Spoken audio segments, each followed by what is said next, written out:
Assalamualaikum warahmatullahi wabarakatuh. Halo teman-teman, sebelumnya perkenalkan nama saya Windy Syarifah dari Prodi Ilmu Al-Quran dan Tafsir. Salam kenal semuanya. Kemudian yang terhormat Ustadz Sofyan Mukhlisin selaku dosen pengampu pada mata kuliah tafsir tematik. Nah, teman-teman, di sini saya akan menjelaskan mengenai ayat yang berhubungan dengan jual beli. Baik, bunyi ayatnya yaitu A'udzubillahi minasyaitonirrajim. Bismillahirrahmanirrahim. Wa ahallallahu al-bai'a wa harramar riba. Yang artinya, padahal Allah telah menghalalkan jual beli dan mengharamkan riba. Quran surah Al-Baqarah ayat 275. Yang saya lantunkan tadi itu mengenai jual beli. Nah, dari hukum jual beli sendiri itu boleh teman-teman, baik dari kitab Al-Quran, dari As-Sunnah, dari ijma, dari qiyas, semua itu memperbolehkan jual beli karena manusia itu memiliki ketergantungan dan kebutuhan antara satu sama lainnya. Nah, jual beli sendiri itu memiliki rukun. Yang pertama yaitu ada qaidan, ada dua orang yang berakat, yakni penjual dan pembeli. Kemudian yang kedua yaitu dan alaih, yaitu adanya harga dan barang yang ditaksir. Adapun yang ketiga atau yang terakhir yaitu sigo, baik secara tegas maupun tidak tegas. Nah, rukun ini tuh harus terpenuhi agar transaksinya atau jual belinya itu sah ya teman-teman. Selanjutnya ada syarat-syarat jual beli. Baik, syarat yang pertama yaitu adanya ridho di antara kedua belah pihak. Ini sebagaimana firman Allah Subhanahu wa taala, A'udzu billahi minasyaitonir rajim. Ya ayyuhalladzina amanu la ta'kulu amwalakum bainakum bil batil illa an takuna tijaratan an taradin minkum. Artinya, hai orang-orang yang beriman, janganlah kamu saling memakan harta sesamamu dengan jalan yang batil, kecuali dengan jalan perniagaan yang berlaku dengan ridho di antara kamu, dan janganlah kamu membunuh dirimu. Sesungguhnya Allah Maha Penyayang kepadamu. Quran Surah An-Nisa ayat 29.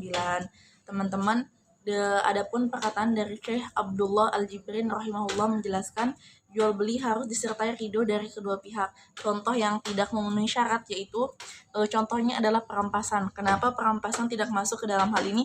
Karena perampasan itu tidak memenuhi syarat karena ketidakridhoan pemiliknya ketika barang dagangannya dirampas. Kemudian contoh lainnya yaitu ketika ada seorang menawar dengan harga yang rendah, kemudian pembelinya itu tidak ridho karena harga yang ditawar itu sangat rendah, maka itu salah satu bentuk jual beli yang batal atau tidak sah karena tidak memenuhi syarat keridhoan antara dua belah pihak. Kemudian syarat yang kedua adalah jual beli adalah mereka yang diperbolehkan. Nah, mereka yang diperbolehkan adalah maksudnya telah balik dan memiliki akal sehat. Namun, jika datang kepada seorang pembeli, seorang anak yang berumur di bawah 10 tahun, kemudian ia membawa 1 atau 5 rial, maka itu boleh atau sah, karena itu berdasarkan urf atau kebiasaan.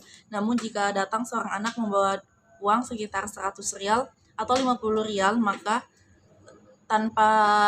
maksudnya itu bukan tidak mendapatkan izin dari walinya atau bukan uang dari walinya atau bukan perintah dari walinya, maka itu tidak sah. Dan yang ketiga adalah yang dijual adalah harta yang bermanfaat dan mubah. Jadi kita nggak boleh tuh ngejual barang yang tidak bermanfaat mutlak ya teman-teman. Seperti contohnya itu anjing. Tapi kalau misal anjingnya digunakan untuk berburu, maka itu diperbolehkan, namun itu hanya kepada mereka yang membutuhkan saja, tidak bisa dijual sembarangan. Syarat yang keempat yaitu barangnya dimiliki atau diizinkan untuk dijual.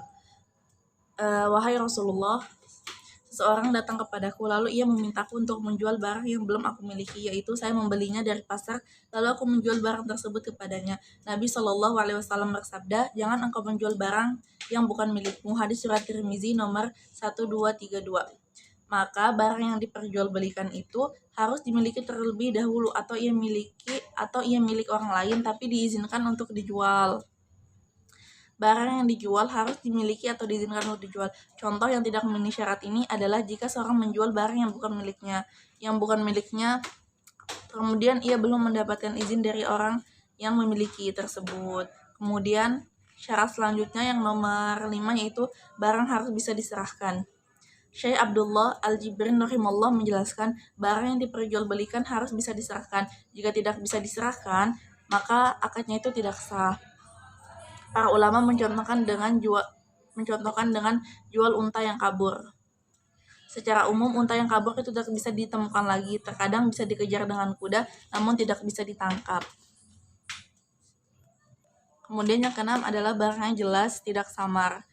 Maksudnya adalah Rasulullah SAW melarang jual beli dengan mengundi kerikil dan melarang jual beli goror. Mungkin kalau di zaman sekarang itu banyak di pasar malam ya teman-teman, seperti melempar bola ke arah situ kemudian ia mendapatkan sebuah hadiah. Ini sebagian ulama sekarang tuh ada yang mengharamkan. Kemudian poin selanjutnya yang ketujuh yaitu harganya jelas. Harga barang harus diketahui karena harga adalah salah satu dari al-iwad yang ditukarkan dalam jual beli. Mungkin hanya itu syarat-syarat dari jual beli teman-teman yang bisa saya sebutkan. Kemudian setelah ada rukun, ada syarat, kemudian sekarang adalah jual beli yang dilarang. Jual beli yang dilarang. Jelas jual beli sistem ijon. Nah, maksudnya itu contohnya saya menjelaskan makna dari ijon melalui contoh. Contohnya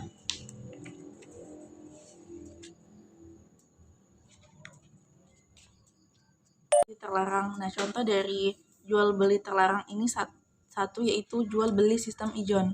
Maksudnya itu jual beli hasil tanaman yang masih belum jelas hasilnya atau mungkin belum ada isinya. Contohnya yaitu misal jual beli padi, tapi padinya tuh masih dalam proses tumbuh.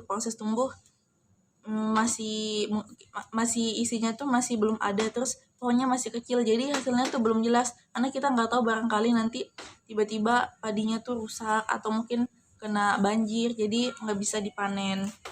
Kemudian yang kedua adalah larangan membeli jual beli yang haram seperti menjual darah, bangkai.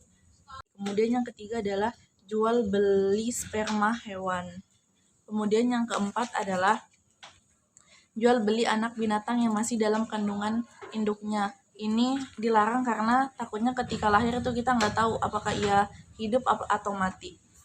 Kemudian selanjutnya adalah jual beli barang yang belum dimiliki. Maksudnya itu jual beli yang barangnya itu belum diterima oleh pembeli dan masih berada di tangan penjual pertama, sedangkan pembeli kedua akan menjualnya kembali sebelum menerima barang itu. Rasulullah Shallallahu Alaihi Wasallam bersabda, janganlah engkau menjual sesuatu yang baru saja engkau beli sehingga engkau menerima atau memegang barang itu.